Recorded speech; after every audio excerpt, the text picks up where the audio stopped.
Baik, bismillahirrahmanirrahim. Assalamualaikum warahmatullahi wabarakatuh. Alhamdulillahirabbil alamin. Allahumma sholli ala Muhammad wa ala Muhammad. Bapak-bapak, ibu-ibu, saudara-saudara semua yang aku cintai karena Allah. Alhamdulillah pada pagi menjelang siang hari ini, hari Sabtu, tanggal 20 Juli 2024, kita bisa bersilaturahmi untuk meningkatkan ilmu, berbagi pengalaman saya dan juga berbagi pengalaman ibu di bidang paten. Alhamdulillah saya berkesempatan untuk memberikan paparan mengenai teori klaim paten. Saya angkat tema ini mengingat pengalaman saya sebagai pemeriksa paten. Banyak ya klaim-klaim yang dibuat itu jauh jauh dari standar penulisan drafting paten. Oleh karena itu ada baiknya saya berbagi pengalaman tentang teori dalam menyusun klaim paten ini. Saya yakin Bapak Ibu sebagai dosen, sebagai pengajar, tentu sudah terbiasa menulis, sehingga saya hanya mengarahkan sedikit saja. Oh begini klaim ya. Karena klaim ini agak berbeda dengan penulisan karya ilmiah. Ya, baik. Saya lanjutkan kepada ini, saya menjelaskan sambil jalan-jalan ya Bapak Ibu. Jadi saya sudah ada di belakang kemudi. Oke, lanjut. Sekarang ini ada istilah yang namanya invensi, perwujudan dan klaim. Klaim itu adalah menandai batas-batas kekayaan intelektual kita yang akan kita lindungi. Ya, ibaratnya pagar ya, batas tanah, batas rumah. Bapak Ibu kalau ingin memagari atau membatasi harta rumah ya, batas rumah ya, tanah itu tentu pada batas yang terluar, tetapi tidak mengambil hak orang, gitu. Batas paling luar, ya, batas paling luar. Kalau menandai pagar itu kan dengan fisik ya, apa namanya, diberi pagar, diberi tanda, apakah berupa kayu, besi, atau pagar tembok ya. Namun kalau pakaian intelektual dalam hal ini paten itu dipagari dengan kata-kata, dengan tulisan. Maka bermain kata-kata di dalam klaim itu sangatlah penting sekali, ya. Jadi adanya klaim itu adalah menandai batas-batas ruang lingkup perlindungan yang diberikan oleh suatu paten, seperti halnya batas fisik tadi, pagar tanaman, pagar rumah, pagar tanaman, pagar tanah dan sebagainya. Maka kita perlu memperkirakan secara tertulis dari konsep abstrak yang dibuat oleh inventor atau penemunya. Kemudian klaim itu harus jelas dan ringkas, ya, tidak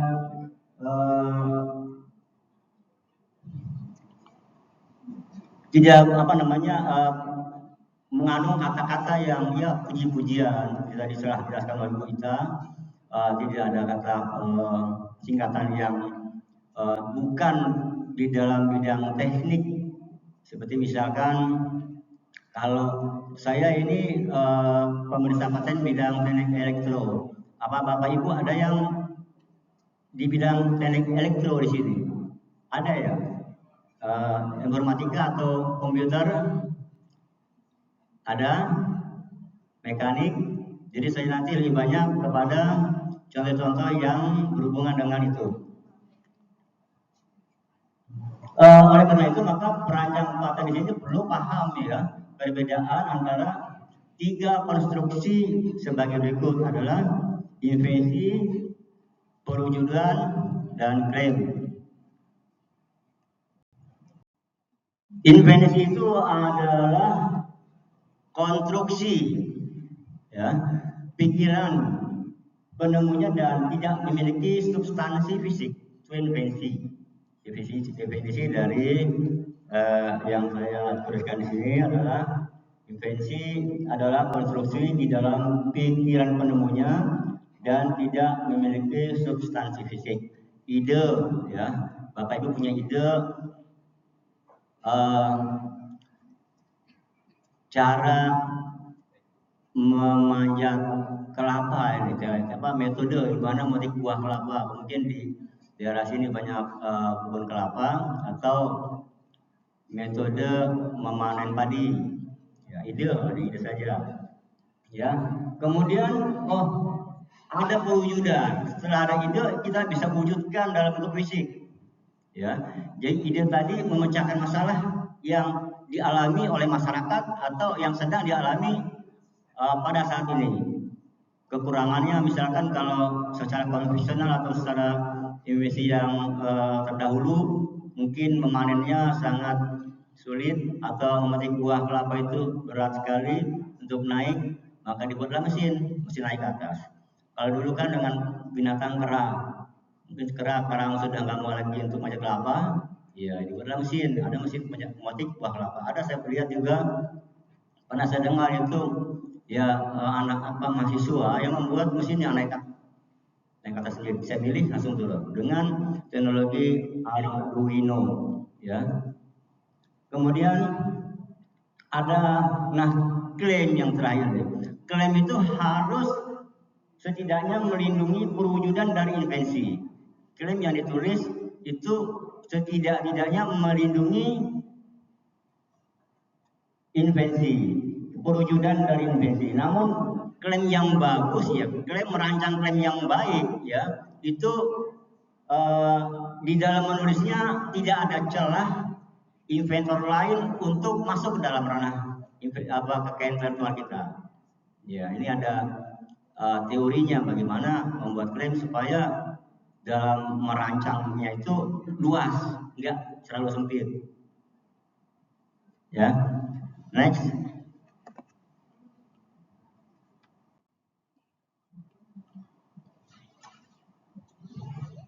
Nah, kesimpulan logis dari perbedaan antara invensi, perwujudan, dan klaim ini adalah bahwa klaim tersebut tidak mendefinisikan invensi tersebut. Klaim bukan berarti mendefinisikan invensi, tapi klaim membatasi ya kekayaan intelektual kita. Namun demikian, praktisi paten biasanya itu menggunakan istilah invensi yang diklaim untuk mengartikan materi pokok yang ditentukan oleh klaim. Jadi klaim ya, jadi kebanyakan ya pemeriksa paten itu lihat klaim dulu. Jadi lihat klaim, klaimnya patentable, patentabilitas klaimnya bagus, ya bisa di punya patentabilitas ya, maka langsung biasanya pemeriksa yang lain-lainnya seperti kelengkapan apakah klaim tersebut didukung oleh deskripsi, karena masih ada yang kok klaimnya bicara metode malah deskripsinya bicara alat, ya nggak didukung. Jadi materi pokok yang ditentukan oleh klaim dalam permohonan paten atau dalam paten yang diberikan. Slide berikut. Nah, contoh ini supaya tidak bingung, saya ambil contoh yang sederhana, yaitu cangkir gelas ya. Bapak Ibu bayangkan bahwa tidak ada gelas sebelumnya yang mempunyai gagang. Bayangan dulu itu ya. Kemudian si inventor ini membuat cangkir dengan gagang ini, dengan pegangan di samping ini. Membuat pemilihan fisik yang seperti ini ya, dan invensi dalam bentuk cangkir tanah liat, wujudnya dalam cangkir tanah liat. berwarna merah dengan pegangan wujudnya. Jadi bayangan dia supaya nggak panas kita megang gelas, dibuatlah gagang. Ya. Kemudian dalam bayangan, pakai tanda liat. Kemudian diwujudkan juga dalam bentuk gelas cangkir ini yang dalam dibuat dari tanda liat. Kemudian perancang paten mereka hanya dapat mengklaim ini saja, perwujudan fisik dari cangkir tanda liat merah dengan pegangan. Itu dalam perwujudannya si perancang. Tetapi hal ini mungkin yang lain itu bikin gelas juga, ya, yang tidak melanggar, ya, tidak melanggar karena dia buatnya misalkan gelas plastik yang punya pegangan. Sedangkan si Peter pertama dia mengklaim bahwa cangkir ada gagang, ada terbuat dari tanda liat. Berarti inventor lain kalau buat dengan gelas dengan bahan plastik itu tidak melanggar. Nah, ini bagaimana supaya di dalam merancang klaim paten, walaupun kita perwujudannya dengan tanah liat, tetapi orang atau inventor lain membuat dengan bahan apapun itu pasti melanggar. Nah, di sini perancang paten harus mampu memposisikan invensi cangkir dengan pegangan sebagai klaim terluas. Maka klaim terluasnya adalah jangan diklaim sebagai bahannya adalah tanah liat. Paham? Jadi misalkan begini, dan nanti ada di dalam kata-kata klaim ada yang istilah lebih disukai, preferable, lebih disukai, prefer, ya, lebih disukai. Itu menggunakan tanah liat. Nah, kalau inventor lain menggunakan bahan plastik, ya PVC, stainless, apapun itu pasti inventor pertama bisa mengklaim bahwa itu adalah gagasan invensi saya, gelas dengan pegangan. Apapun terbuat dari bahan apapun itu maka milik inventor pertama. Next. Nah, Bapak Ibu, jadi klaim adalah awalnya dimaksudkan sebagai pedoman, ya, klaim itu pedoman untuk menjelaskan apa yang dianggap oleh penemu sebagai penemuannya pada saat mereka mengajukan permohonan paten. Nah, sekarang ini klaim mendefinisikan perlindungan yang diberikan oleh paten dan merupakan inti dari setiap invensi atau penemuan. Jadi inti setiap penemuan itu ada pada klaim. Klaim adalah bagian pertama dari paten yang diperiksa oleh dan diteliti oleh siapapun yang berkepentingan dengan ini, ya, termasuk pengadilan, pemeriksa paten, ya, komisi banding, semua. Nah, kalau ada banding maka klaim dulu di klaimnya bagaimana. Walaupun judul deskripsi sama, mana klaimnya mana, gimana klaimnya, ya. Nah, selain itu dalam sistem pemeriksaan substantif, pemeriksa paten akan meninjau klaimnya terlebih dahulu sebelum memberikan paten atau memberikan rekomendasi dapat diberi paten, yang biasanya memberikan jaminan kepada pengadilan dan masyarakat bahwa paten tersebut tidak melebihi cakupan maksimum dari invensi yang akan didaftarkan. Kemudian, next. Nah, ada satu lagi. Ini ada contoh, ya, sebuah meja ini, meja kaca berkaki 4, ini kayu blok 4, ini meja kaca tapi berkaki 3. Nah, uraian yang tercantum dalam permohonan paten itu harus mendukung klaim paten. Konsekuensinya, setelah menyusun klaim dan menulis uraiannya, pembuat paten harus meninjau kembali keduanya untuk memastikan bahwa setiap klaim itu secara memadai ada dalam deskripsi. Jadi dalam arti setiap klaim itu yang ada pada klaim itu didukung oleh deskripsi. Paten terminologi, kata dan frasa yang digunakan dalam klaim harus ditelusuri melalui deskripsi secara konsisten. Jadi pemilihan kata-kata ya, frasa ya, itu harus konsisten. Kalau di klaim bicara perangkat perangkat detektor asap, maka di deskripsi juga ada perangkat detektor asap. Jangan diklaim itu detektor asap, di deskripsinya bukan detektor asap tapi detektor debu misalkan ya.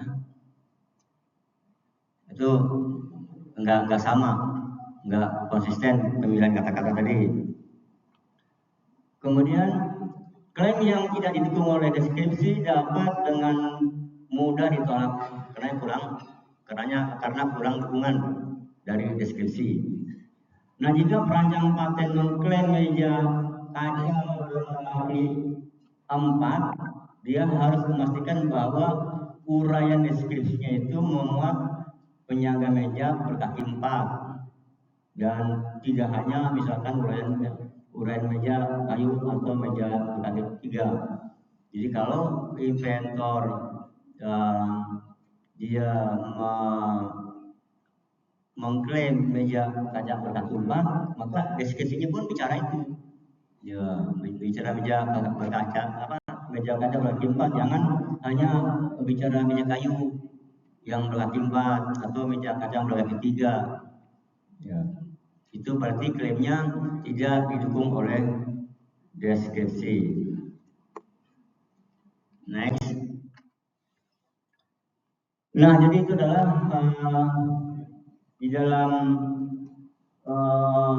jurisdiksi mungkin berbeda dalam hal format dan interpretasi. Nah, teori mengenai klaim paten yang baik pada dasarnya adalah sama di seluruh dunia. Meskipun ada perbedaan dalam format dalam penulisan klaim ya. Kayak di kita itu formatnya klaimnya letaknya mungkin di halaman baru, halaman terpisah. Kalau di Amerika formatnya begini, di satu halaman dia di US itu dua kolom. Di Eropa Jepang 1 kolom, Eropa 2 kolom juga. Bisa dilihat nanti di Google Paten. Nah, itu adalah dari rangkuman dari European Patent Office. Nah, ini saya ajak Bapak Ibu jalan-jalan ke kantor paten Eropa. Ini saya sedang berada di depan kantor paten Eropa. Ya, pada tahun 2000 itu teknologi di sana baru ada teknologinya di sekarang ini di sini. Ya, coba Bapak Ibu bayangkan di sana naik subway, naik tram sudah tap tap, kita sekarang baru tap tap ya. Ya, tinggal 20 tahun. Nah, oleh karena itu Bapak Ibu semangat dalam menggali teknologi-teknologi yang ada di dunia luar agar Bapak Ibu juga bisa mendapatkan paten dengan teknologi yang terbaru. Jangan Bapak Ibu ngotot, ini saya tidak ada kok yang dipakai sebelumnya gitu kan. Ada inventor yang saya berhubungan saya ya, maksudnya berkonsultasi dengan saya bahwa saya Pak ini ada paten ingin temanya begini, dia mengontrol lampu seluruh jalan yang ada di kota dari ruangan saya gitu. Jadi lampu jalan itu dia terbuat dari solar cell dikontrol dari ruangan yang ada di tempat dia kerja. Semua yang rusak juga ketahuan rusak. Jadi saya nggak perlu ngecek ke sana apakah baterainya rusak atau tidak. Saya nggak perlu ngecek apakah ada soal lampunya atau tidak. Lihat aja di sini tergambar di atas monitor. Dan ini nggak pernah dipakai Pak sebelumnya di sini. Katanya apakah sudah diperiksa di luar, di negeri, di sana, di mana itu kan dilihat di internet. Ya belum gitu kan. Ini pasti nggak baru. Saya bilang, saya pernah menemukan hal seperti itu, saya periksa. Saya sodorkan paten US-nya ini Pak. Baru dia, oh iya ngomong gitu. Terus saya harus bagaimana Pak? Gitu kan. Lihat klaim-klaimnya. Mana klaim yang ada pada paten yang di luar itu yang tidak ada sama dengan yang kita. Lihat klaimnya. Nah, begitu ya. Jadi jangan Bapak Ibu ini baru belum pernah dilihat, ditelusuri di dunia lain, tentunya di negara-negara lain. Ya, jadi dari sekarang sebelum mendaftarkan paten, seperti tadi sudah dipaparkan oleh Bapak Ayudin, lihat telusuri di kantor-kantor paten lain, apakah ini sudah terdaftar, sudah pernah ada Indonesia atau belum. Kalau sudah ada, lihat klaim-klaimnya. Kira-kira klaimnya ini ada nggak perbedaan inventifnya dari invensi yang akan kita daftarkan paten? Kalau ada, oke silakan daftarkan. Jadi begitulah. Jadi nanti dimasukkan di dalam uraian latar belakang invensi, dituliskan di situ pembandingnya, dokumen paten ini, kelamaannya ini. Ya, maka invensi sekarang mengatasi invensi yang sudah ada sebelumnya. Baik, next. Nah, ini pedoman yang harus permohonan itu harus berisi 1 atau lebih klaim. Nah, klaim itu ada berapa? 1 atau lebih, kurang-kurangnya 1. Jangan deskripsi nggak ada klaimnya. Nah, berarti belum lengkap, formalitasnya belum lengkap. Nah, dilengkapi dulu baru bisa diperiksa oleh pemeriksa paten. Klaimnya dibuat dulu. Kemudian mendefinisikan hal yang perlu dilindungi saja. Yang nggak perlu dilindungi ya jangan dimasukkan ke dalam klaim. Kemudian jelas dan ringkas. Kemudian didukung juga oleh deskripsi atau uraiannya. Ya, ini saya ada di Mariam Place di Munchen, Munich itu ya. Ketika selesai pelatihan di sana jalan-jalan bersama teman-teman itu naik subway, naik tram aja, nggak ada naik apa sih ya. Di sana itu kendaraan pribadi sedikit ya, kebanyakan subway, tram itu ya. Tapi kita banyak motor, di sana nggak ada motor ya. Jarang sekali motor polisi yang punya. Oke, next. Nah, karena tingkat perlindungan yang diberikan oleh suatu paten atau permohonan itu ditentukan oleh klaim, ya ditafsirkan dengan bantuan deskripsi dan gambar. Kalau ada gambar, ya maka kejelasan klaim itu adalah hal yang paling penting.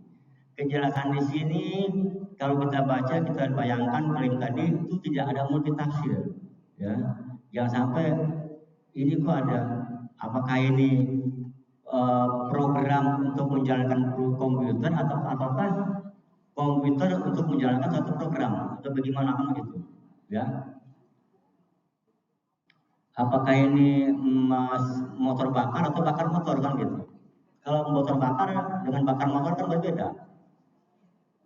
Nah, kemudian secara umum konsep invensi, konsep penemuan itu dikaitkan dengan konsep teknologi yang secara umum didefinisikan sebagai penggunaan pengetahuan ilmiah untuk memecahkan masalah-masalah praktis. Nah, Eropa Patent Office merekomendasikan agar klaim disusun dalam istilah teknis ciri-ciri penemuan, yaitu bahwa klaim tidak boleh berisi pernyataan yang berkaitan misalnya dengan keuntungan komersil. Ya, di dalam klaim ada pernyataan yang ini klaim bahwa invensi sekarang adalah sangat bermanfaat untuk manusia seluruhnya. Tidak boleh.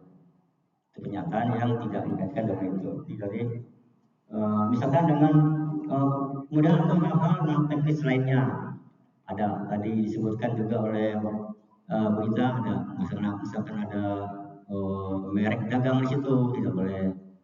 ya.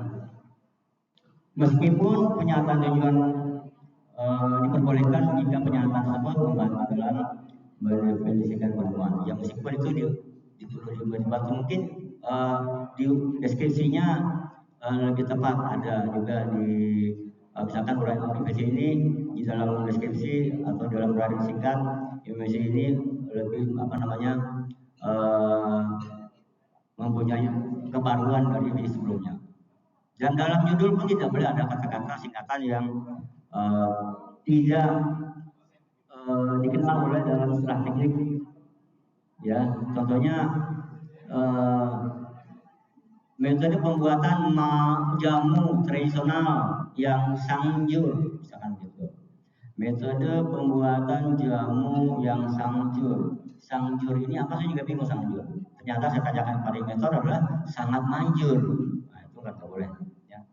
Kalau di dalam saya bidang teknik elektro ada singkatan yang umum kan CDMA gitu kan, CDMA kemudian TDMA, ya FDM, Frequency Division Multiple. Ya itu kan sudah orang-orang teknik elektro sudah kenal istilah-istilah teknik seperti itu. Next. Jadi itu adalah nasihat yang praktis dari yang untuk dalam membuat atau mendraft paten. Ya sekarang saya sedang ada di mana ini? Saya sedang itu di Paris ya.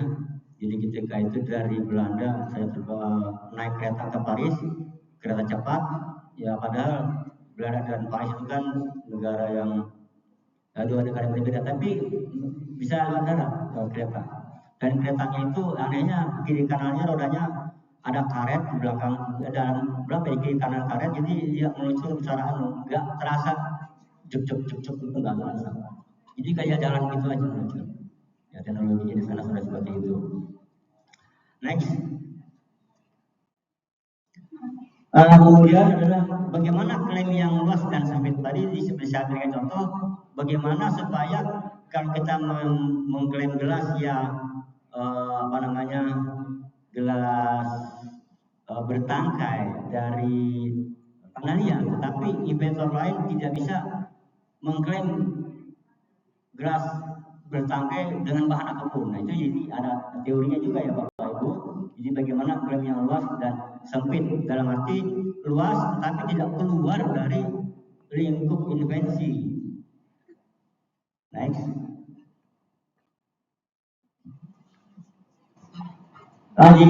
Jika pemeriksa mempunyai peran untuk mencegah atau agar suatu klaim paten tertentu tidak melampaui cakupan penemuannya, yaitu batas maksimum teoritis dari klaim tersebut, maka siapakah ini yang berperan untuk memastikan bahwa klaim tersebut mendekati batas maksimum teoritisnya?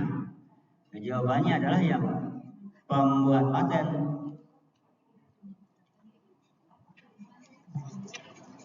Ya, jawabannya adalah perancang paten. Oke, waktu itu tidak sedikit, ini dibalikin lagi ya.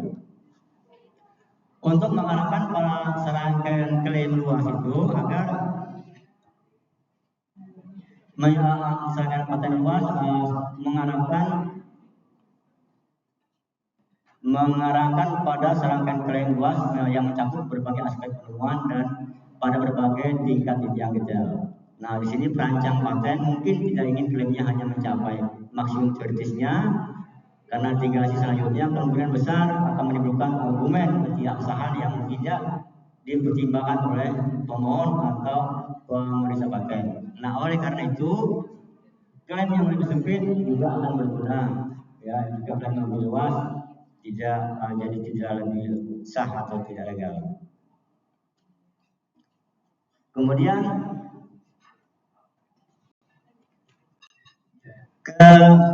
serangkaian klaim yang lebih sempit dapat dikuatkan selama litigasi dan mungkin masih cukup luas untuk membuktikan perlindungan terhadap pelanggar paten.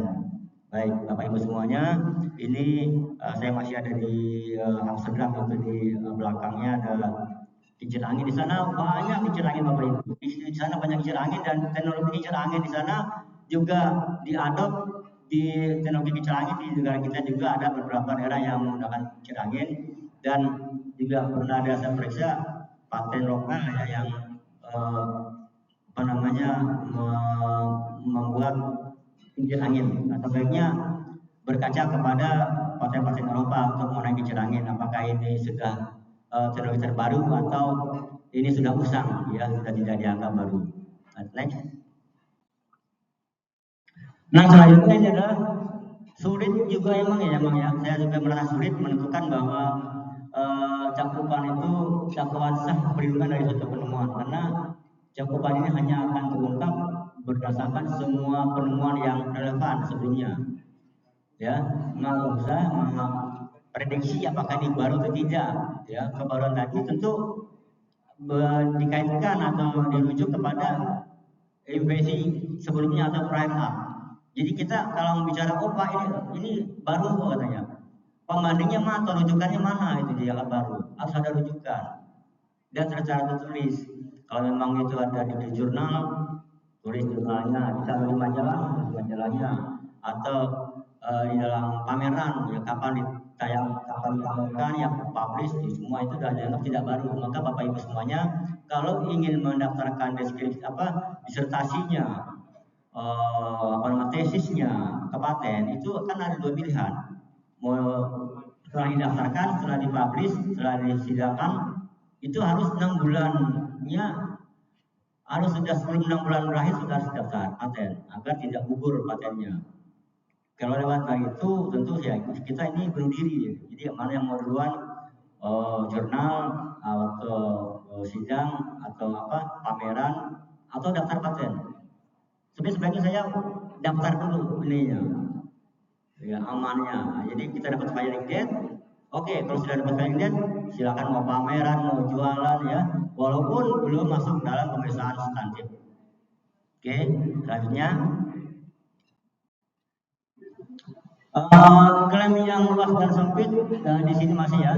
Amandemen klaim dapat terjadi selama penuntutan paten atau selama pemeriksaan jika penguasa paten mengajukan gugatan. Jadi setelah kita mengajukan, maka itu bisa saja terjadi amandemen atau perubahan klaim, baik atas kemauan sendiri atau atas koreksi daripada pemeriksa.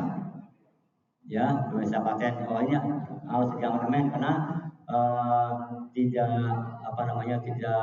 baru atau tidak terbentuk oleh pembanding sebelumnya, atau tidak jelas atau tidak memenuhi hukum alam, unclear, sehingga ya maka perancang paten mungkin memiliki fleksibilitas untuk menyesuaikan klaim untuk menghindari antisipasi dari klaim sebelumnya, untuk memenuhi persyaratan hukum yang belum dipenuhi atau untuk menjaminkan perubahan kepentingan dalam lingkup perlindungan dan lain-lain. Nah, ini saya sekarang ada di Jepang. Ini nama saya kan Rinanda. Orang Jepang ini, si Ibu Riyama ini, dia ketawa lihat nama saya gitu kan, Rinanda. Ya, kenapa saya tanya ketawa gitu kan? Nanda dalam bahasa Jepang itu artinya what. Nah, artinya apa? Jadi every apa gitu kan, jadi dipanggil itu siap apa maksudnya gitu. Ya jelaskan bahwa nama saya itu ini every Nanda, ya artinya Ananda selalu gitu ya. Oke, next.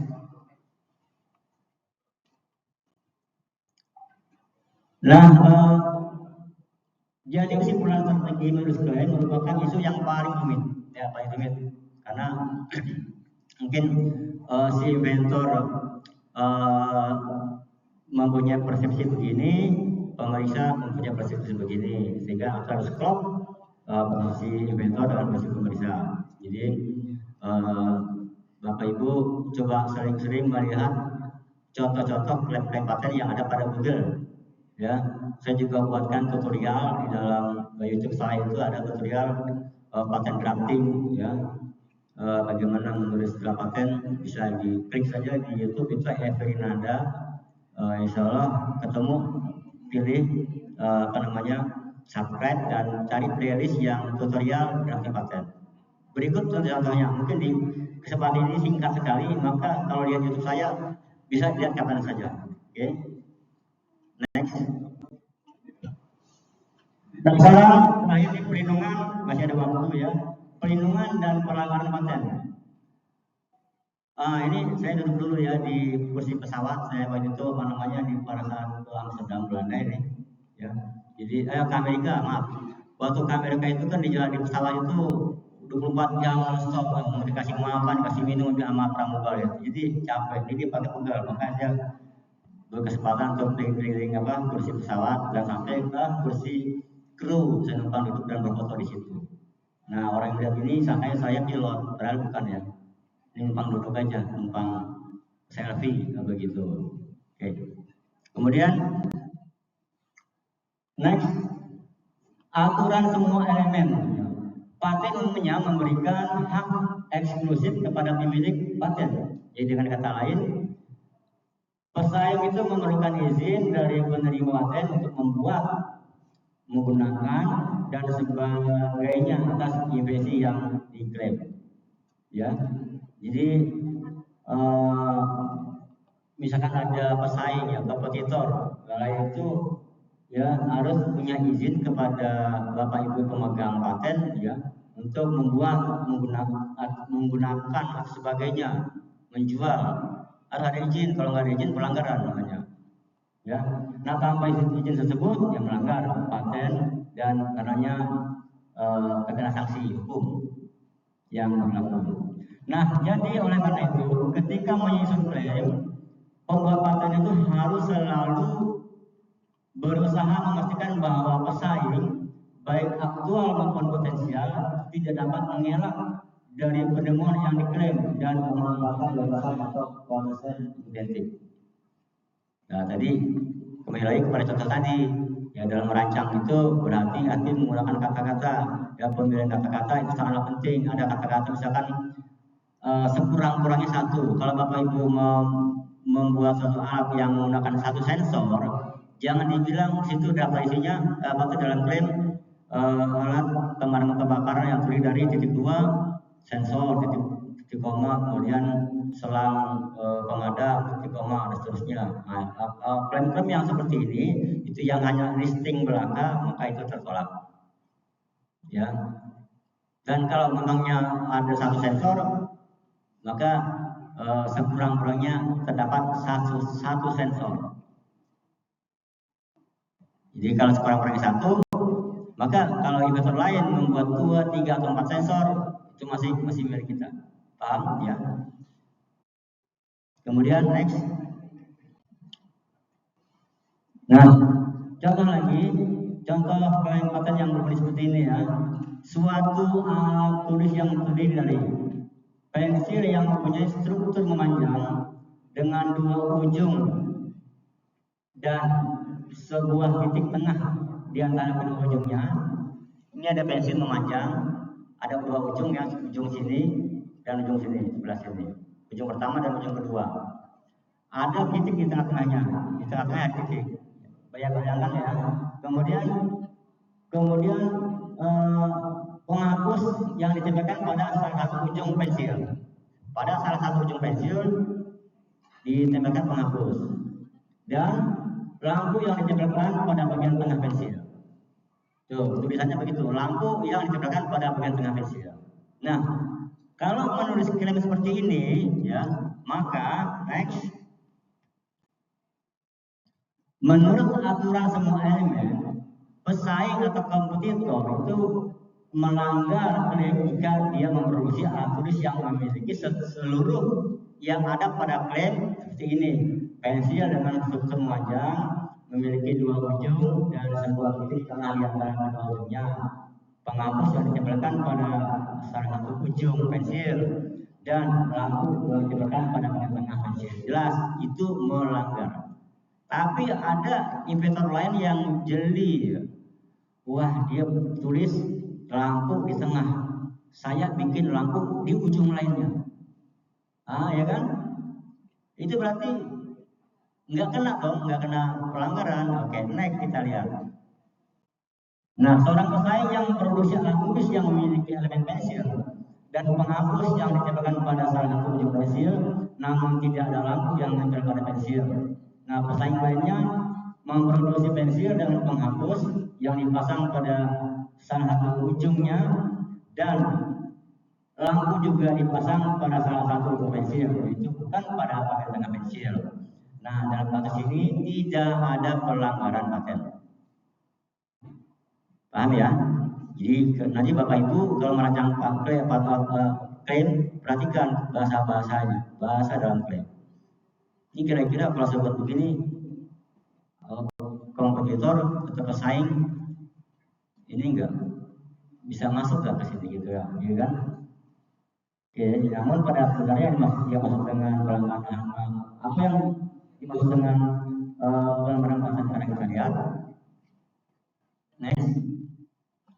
Jadi setiap tindakan pelanggaran yang diduga dilakukan oleh pihak ketiga dikaitkan dengan apa yang disebut dengan perwujudan yang dituduhkan, baik berupa benda misalkan peralatan yang diproduksi oleh pihak ketiga, senyawa kimia yang dijual oleh pihak ketiga, dan lain-lain, atau suatu aktivitas misalnya proses manufaktur yang digunakan pihak ketiga. Dalam beberapa kasus pihak ketiga mungkin memiliki paten lain terkait dengan perwujudan yang dituduhkan. Jadi kalau kita memproduksi, membuat, menjual menggunakan ya, memakai, menjual menggunakan, membuat, dan di sini ada aktivitas produksi yang dipegang oleh inventor lain, maka kita laksanakan itu, maka itu terkena pelanggaran hukum. Kecuali kita dengan izin lisensi, ya itu tidak mendapatkan pelanggaran. Oke, masih ada waktu sebentar. Lagi untuk menentukan apakah perwujudan yang dituduhkan melanggar klaim paten, maka akan dibandingkan secara langsung dengan pokok bahasan yang ditentukan oleh klaim tersebut. Aturan dasar pelanggaran klaim paten terkadang disebut sebagai aturan semua elemen. Ya, seperti misalkan, jadi intinya untuk menegaskan pelanggaran paten, semua elemen klaim harus direproduksi dalam perwujudan pihak ketiga. Kalau semua elemen kaitannya ini, elemennya ada tadi apa? Gagang pensil, kedua ujung, ada lampu di tengah, ada penghapus. Ketiga elemen tadi diproduksi, dijual oleh pihak ketiga yang menyerupai sama, maka itu terkena pelanggaran hukum. Ya, itu harus terpenuhi dulu elemen tadi. Kemudian kalau dia meletakkan lampu tadi pada ujung, salah satu ujung bukan di tengah, maka tidak terkena pelanggaran hukum. Nah, seperti yang diilustrasikan dalam contoh ini, perbandingan antara perwujudan yang dituduhkan dan klaim yang dilanggar harus dilakukan elemen demi elemen. Elemen demi elemen tadi harus sudah dilakukan atau diterapkan oleh inventor kompetitor. Ini adalah sebuah prinsip yang diadopsi secara luas yang pada banyak yurisdiksi. Next. Jadi istilah elemen umumnya digunakan di seluruh yurisdiksi dan digunakan secara sinonim dengan istilah fitur teknis yang muncul dalam konvensi paten Eropa, revisi dan batasannya yang muncul dalam paten AS dan seterusnya. Oke, next. Nah, contohnya elemennya ada elemen struktural. Contoh elemen struktural ditentukan berdasarkan apa adanya, misalkan adanya sekop, baut, DVD, adanya gagang, adanya tonjolan, misalkan. Bahkan tonjolan saja dalam plan disebutkan ada tonjolan pada sisi bawah gitu, tonjolannya disebutkan. Kemudian unsur fungsional misalkan ditentukan berdasarkan fungsi yang dilakukan, misalkan alat pemikat, alat peraga, media penyimpanan yang dapat dibaca komputer, itu adalah unsur fungsional. Kemudian kalau di bidang kimia zat pengoksida, ada tambahan yang dapat diterima secara farmasi dan lain-lain. Ada lagi elemen relasional yang menunjukkan hubungan antara elemen lain, misalkan dia melekat, terpasang pada, ya, terhubung secara paralel, terhubung secara listrik, ya, terhubung secara seri gitu. Itu adalah elemen relasional dan lain-lain. Next. Nah, jadi elemen yang disengaja ada lagi elemen yang disengaja mendefinisikan maksud atau tujuan dan biasanya diawali dengan preposisi untuk misalnya untuk koagulasi, untuk mengobati kanker dari bidang farmasi ya. Kemudian elemen parametrik adalah parameter yang itu nilai sifat yang dapat diukur secara langsung, misalkan kekuatan lentur, satu logam, hambatan konduktor listrik, titik nilai suatu zat dan lain-lain. Kemudian elemen aktivitas, di sini mencakup langkah-langkah yang digunakan ketika mendefinisikan subjek proses atau klaim aktivitas, dan biasanya diperkenalkan dengan kata kerja dalam bentuk background, misalnya memperbaiki, bersama-sama membaca informasi dari redaksi dan seterusnya, membandingkan, itu yang elemen aktivitas. Nah, ini saya sedang di Jepang menunggu maghrib buka puasa. Kebetulan saya di sana di Jepang itu dalam kondisi bulan Ramadan. Nah, ini bukannya Guinness Book ya, dengan dua medali yang cantik. Next, ya Bapak Ibu semuanya, demikian waktunya ya yang bisa saya sampaikan pada kesempatan siang hari ini. Kalau apa-apa yang kurang jelas nanti bisa ditanyakan, dan lebih lanjut Bapak lihat di kanal YouTube saya Fernanda, atau di majalah yang saya tulis di Jepang Fernanda edisi version 3. Itu untuk Bapak Ibu yang berhubungan atau berkenaan dengan informasi yang terkait dengan teknologi komputer atau program, maka cara mendraft klaimnya seperti yang ada saya sebutkan tadi, itu ada di dalam YouTube saya. Oke, demikian saja. Mohon maaf Bapak Ibu semuanya, dan mudah-mudahan bermanfaat. Sehat selalu dan semangat dalam mendapatkan paten. Jangan ragu-ragu. Mohon maaf lahir batin. Assalamualaikum warahmatullahi wabarakatuh.